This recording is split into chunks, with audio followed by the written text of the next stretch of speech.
Terus kalimat-kalimat lain yang berdatangan adalah jaga nik kita sendiri. Masalahnya kalau misalkan data sudah kita berikan, kan berarti penanggung jawabnya adalah yang menerima data tersebut. Mau kita jaga kayak apa yang di sini kalau yang di sana kenapa-napa? Yah, tos kita. Aduh, gimana tuh?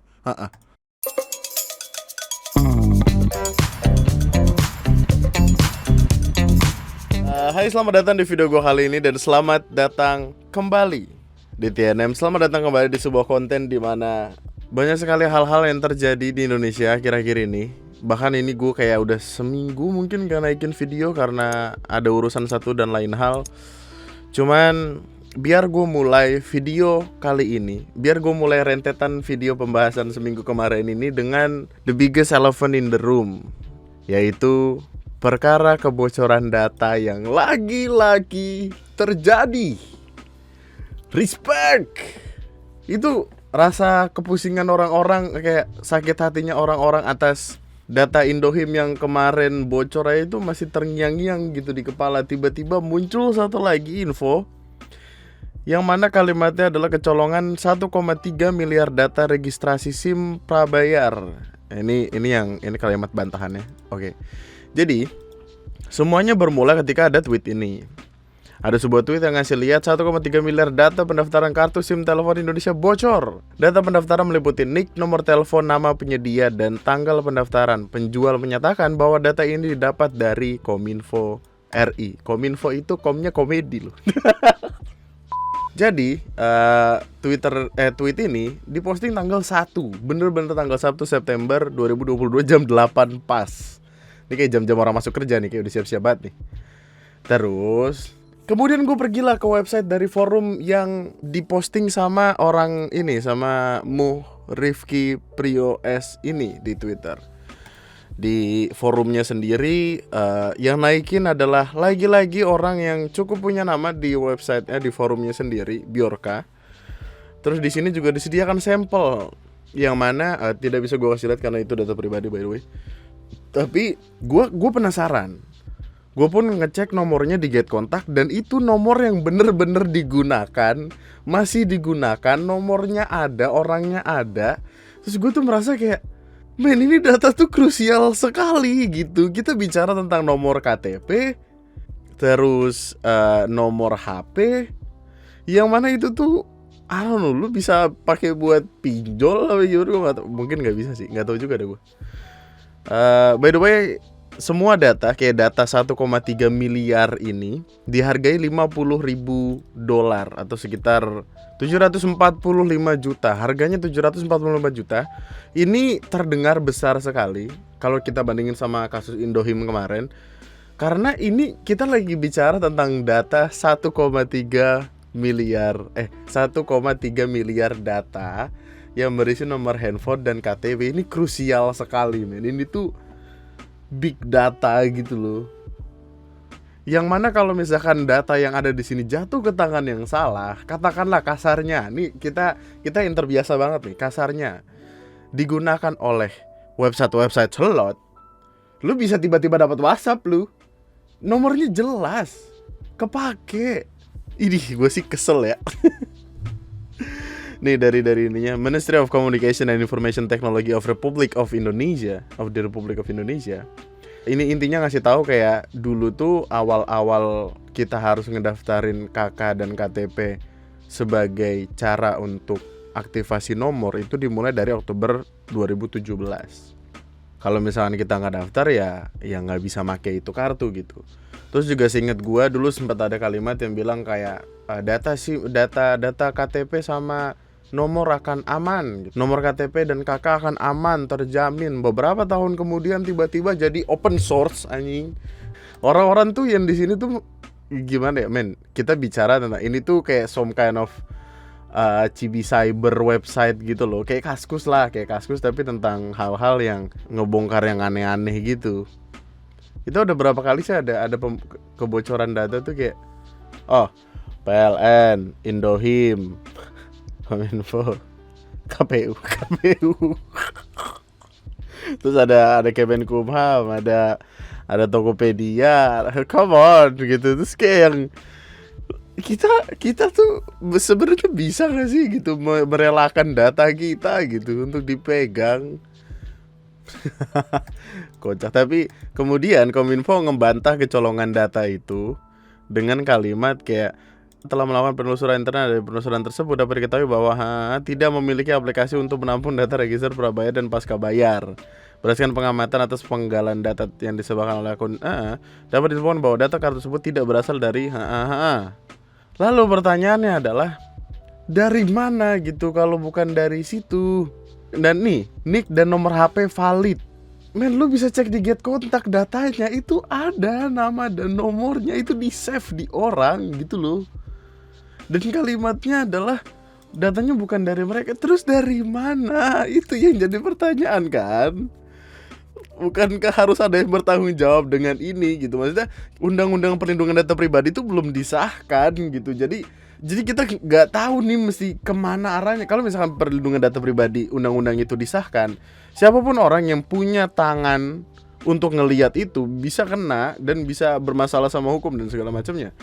Masalahnya nih gimana? Kalau misalkan kalimatnya katakanlah adalah, oh ini provider yang bagiin. Provider itu semuanya ada gitu. Lu kalau lihat datanya ada Telkomsel, ada Excel, ada pokoknya provider tuh banyak gitu. Kalau yang ngejual adalah kalau data itu didapatkan dari provider, harusnya satu provider doang dong, nggak yang semuanya gitu. Wah kacau banget sih, orang-orang langsung pada marah-marah men, ngamuk. Jadi nantinya kalau misalkan lu merasa lebih sering adanya SMS yang datang ke lu dengan isi menawarkan pinjaman online, judi-judi, slot-slot apapun itu, ya jangan kaget. Oh ya by the way, ini ada lu bisa ke website periksadata.com/simcardkominfo. Nanti lu masukin nomor HP lu di situ, terus lu bisa ngecek apakah nomor lu masuk ke dalam sampel 2 juta sampel yang dia kasih. Karena jadi gini, ini kayak orang jualan pada umumnya aja nggak sih sebenarnya, kayak orang yang ada di forum ini, si Bjorka ini dia ngejual tapi harus ada sampelnya. Kayak lu pengen beli makanan tapi ada testernya gitu. Nah, testernya itu adalah 2 juta sampel. Nah, 2 juta itu ditaruh di sini untuk kemudian lu bisa ngecek nomor lu masuk di yang 2 juta sampel itu atau enggak. Oke lah kalau lu cek, kemudian kalimatnya adalah gini, data kamu tidak termasuk dalam sampel yang diberikan oleh pelaku sebanyak 2 juta data. Tapi kemungkinan data kamu ikut bocor bersamaan 1,3 data. Gimana? Tetap tidak berpengaruh banyak. 1,3 miliar itu berapa juta, men? 1,3 miliar itu kan 1.300 juta. Kalau kita 1.300 juta tuh banyak.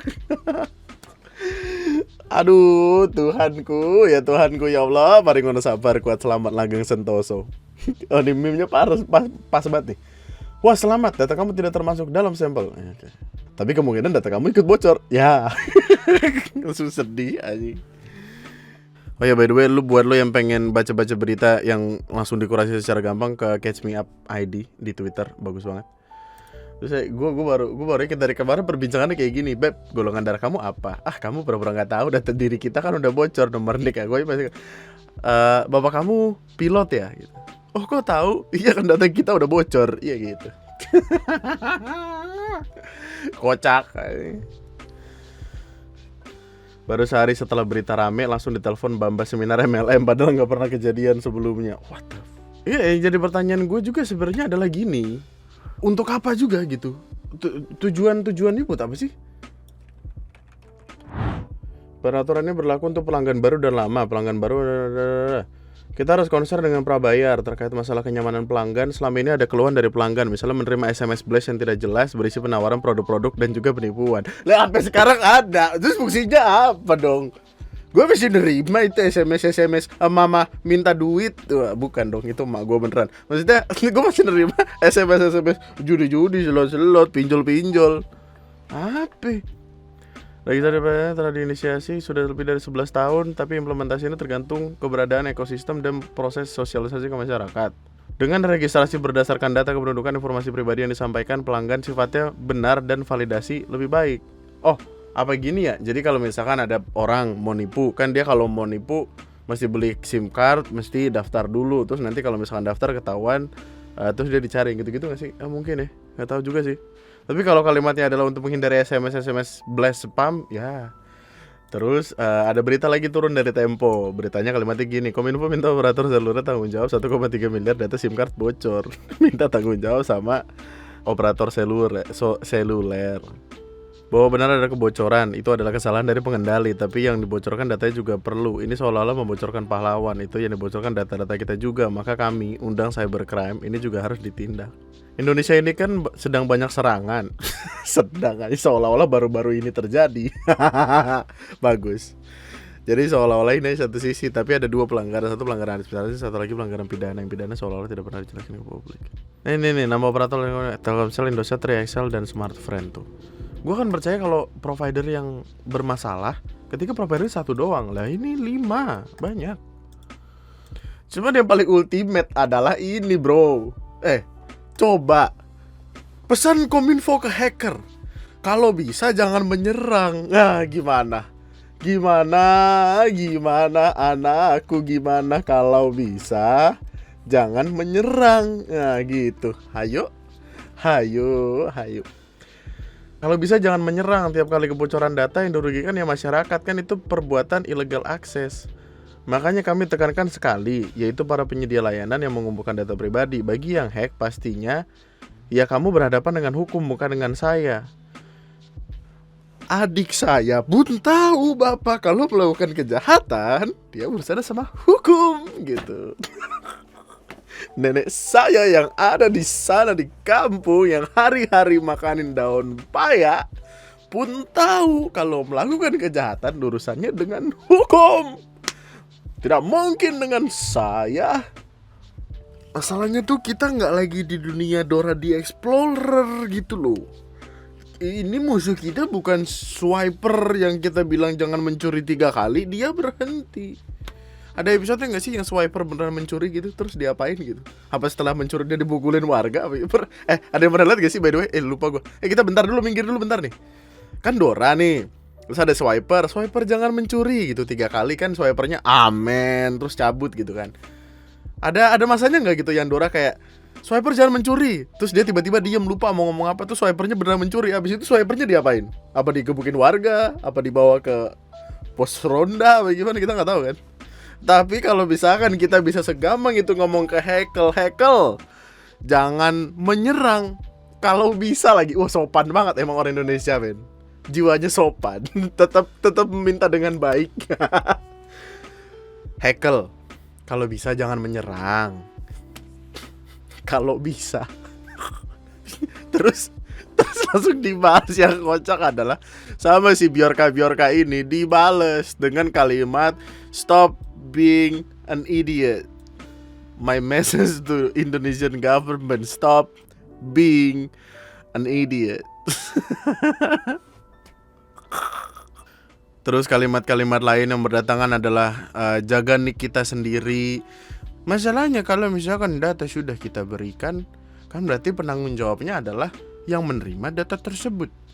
Mau kita jaga kayak apa yang di sini kalau yang di sana kenapa-napa? Ya, tos kita. Aduh gimana tuh? Terus juga ada kalimat lain merespon soal kebocoran data pribadi yang kembali terjadi, yang menghimbau agar masyarakat sering mengganti password di platform-platform digital masing-masing. Hubungannya apa sama KTP? Kalimatnya adalah one time password itu harus selalu kita ganti sehingga kita bisa menjaga agar kita tidak diterobos. One time password adalah OTP. OTP dan password adalah hal yang berlawanan. Bukan berlawanan, bersangkutan, tapi beda intinya gitu. Password adalah kita login Facebook, email, password. Kemudian ketika email sama password, second authentication-nya adalah ngirim OTP ke SMS. Nanti dari SMS itu OTP-nya kita masukin OTP. Masih kita harus menjelaskan sesuatu yang kita sudah pasti gitu. Aneh banget sih. Kayaknya mereka bukan stand untuk ini deh. Mereka nahan badan untuk siap ketika ada apa-apa, mereka siap diomelin gitu. Apa gimana gua? Terus yang terakhir ya, menurut dia kebocoran data kerap berasal dari kelalaian masyarakat. Astaga. Ia pun menyatakan persoalan besar dari kebocoran data terjadi jika masyarakat tidak menjaga data Kan yang menjaga tugasnya siapa? Itu kan yang dipertanyakan. Kan kita iya aku yang salah, ya Allah aku yang salah. Udah pasti aku yang ini kayak lagi berantem sama ini tahu gak, sama cewek gitu. Jadi kayak kita udah salah aja ini gitu. Nggak bisa diapa-apain. Udah maaf ya, aku minta maaf ya kalau aku salah. Udah gitu, nggak bisa ngelawan, nggak bisa men kita. Paling gitu. Maaf ya aku yang salah. Udah gitu.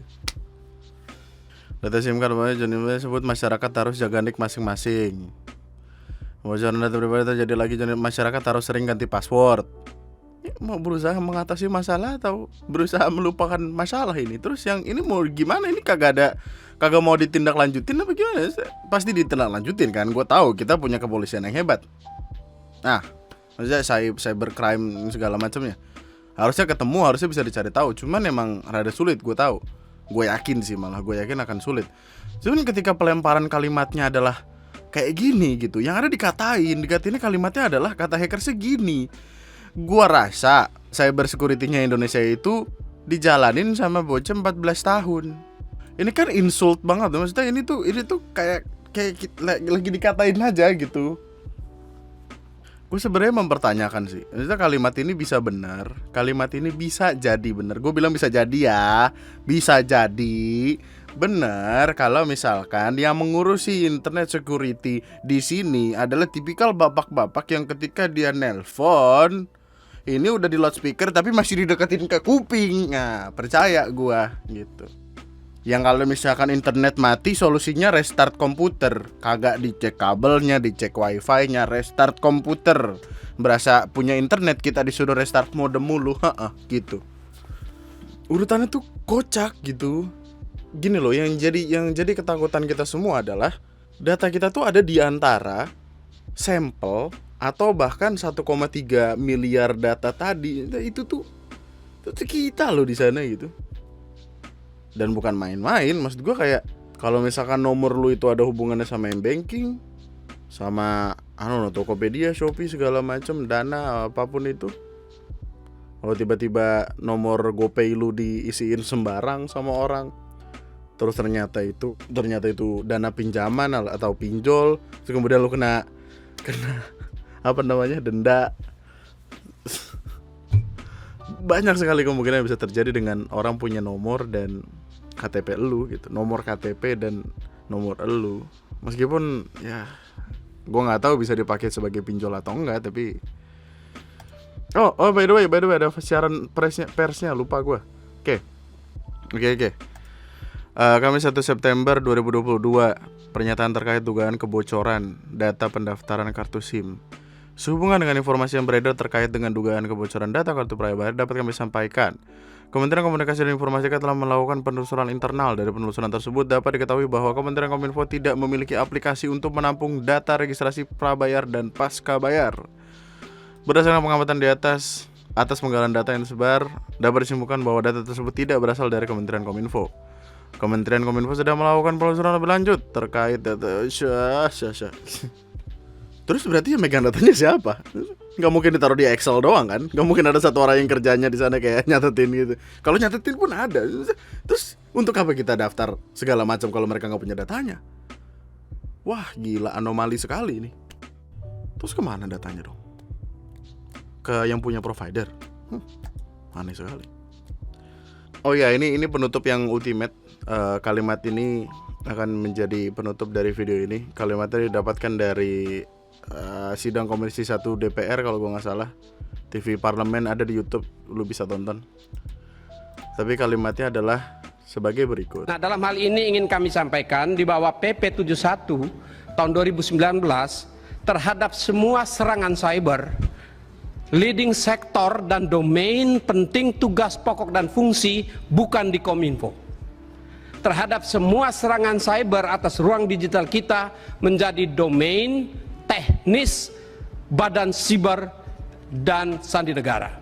Sehingga semua pertanyaan tadi yang disampaikan dalam kaitan dengan serangan cyber, ya, kami tentu tidak bisa menjawab untuk dan atas nama BSSN. Namun demikian, yang bisa kami sampaikan adalah yang terkait dengan tugas-tugas Kominfo. Yang terkait dengan tugas Kominfo dalam kaitan dengan serangan cyber adalah dalam kaitan dengan memastikan compliance penyelenggara sistem elektronik. Apabila tidak comply dengan aturan, mereka diberikan sanksi. Untuk meneliti compliance-nya, maka tentu kami melakukan audit-audit. Yang dalam hal ini kewenangan-kewenangan itu masih terbatas di dalam payung hukum yang ada. Mantap.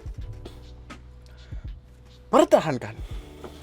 Tapi intinya untuk sekarang ya, lu bisa ke periksa data.com SIM card Kominfo yang ini untuk memastikan, untuk memberikan lu ketenangan lah, at least kayak data lu masuk ke dalam 2 juta data sampel atau enggak. Ya meskipun ada kemungkinan nomor lu tetap ada di yang 1,3 miliar itu, tapi ya apa susah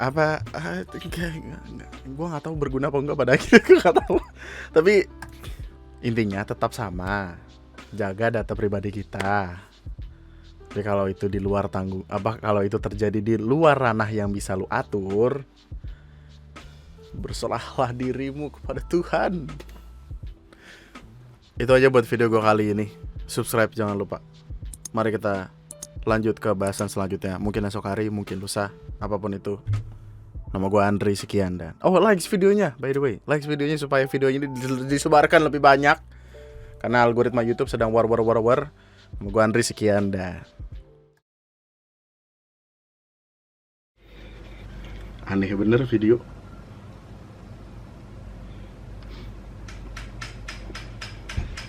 Apaan sih di luar?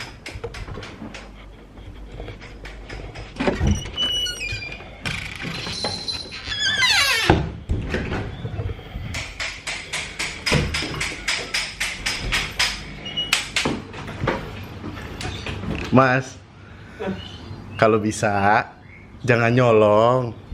Emang boleh? Nggak boleh ya? Nggak boleh dong. Nggak boleh? Oke, saya boleh. Oh iya, nggak boleh. Oleh kita. Ayo, Maaf ya Mas, yuk mari ya. Ayo. Ya. Zaman sekarang emang ada-ada aja orang.